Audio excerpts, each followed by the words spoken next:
شامل کی میری تمام محترم بہنیں بھائیوں السلام علیکم۔ جمعرات کے دن ان کلمات کو پڑھ لیا کیجئے، اللہ تبارک تعالیٰ آپ سے راضی ہوگا اور اللہ خوش ہوگا۔ اور وہ کلمات کیا ہیں سکرین پر آپ دیکھ سکتے ہیں۔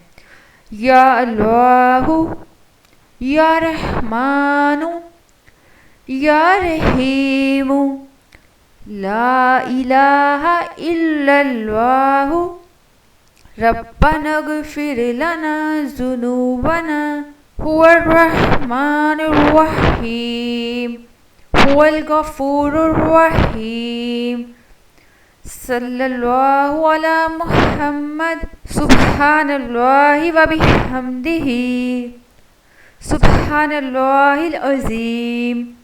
جمعرات کے دن کثرت سے انہیں پڑھنے کا اہتمام کیجیے۔ اللہ تبارک تعالیٰ ہمیں اس پر عمل کرنے کی توفیق عطا فرمائے۔ جزاک اللہ۔